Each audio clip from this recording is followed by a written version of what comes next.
Опа. Спуски плоские.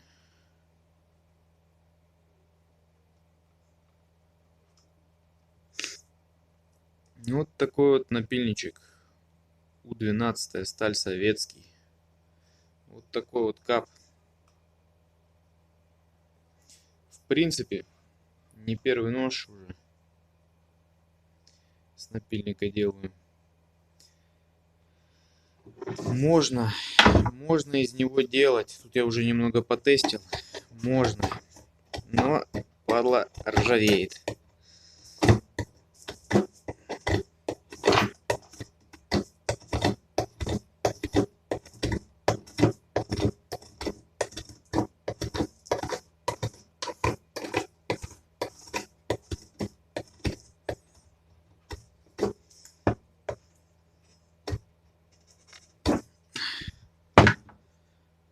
Так, друзья, чуть-чуть построгали рог, чуть-чуть. В принципе, не могу настроить. Но в общем, режущая кромка неплохая, неплохо. Будем сейчас построгать. Ну, режет так. Остаются, это, наверное, микропила осталась. Остаются, конечно, заусенцы. Остаются. Но все-таки после рога, я вам хочу сказать, ребята, режет в принципе достойно.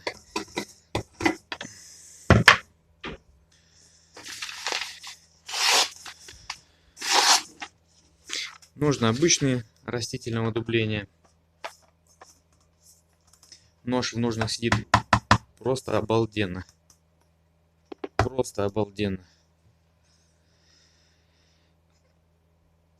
Покрашены ножны были вот такой спиртовой морилочкой.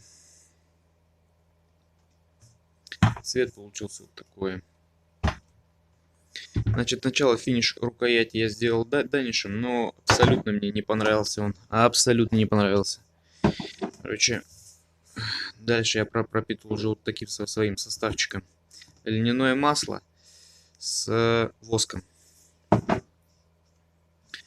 Так что вот такие дела, ребята. Вот такой ножичек получился.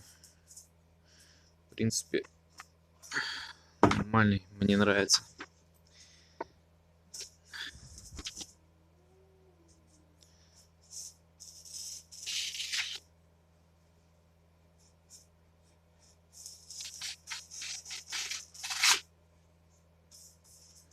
Все равно бумагу рвет. Закалочку делал, значит, в горне. Муфеля нет у меня. Примерно градусов 700-800 было. На масло. Далее отпуск. Один раз в духовочке 200 градусов. Но что-то мне подсказывает, что нужно было делать двойной отпуск. Так что, ребята, вот так вот. Делать, в принципе, с напильником можно. Но сталь ржавеет. Конечно, если за ним ухаживать, в принципе, нормальный, отличный рабочий нож, который послужит вам еще долгие годы в быту. Обработка торцев, кстати, воском и средством для полировки СМС. Так что вот так вот, ребята.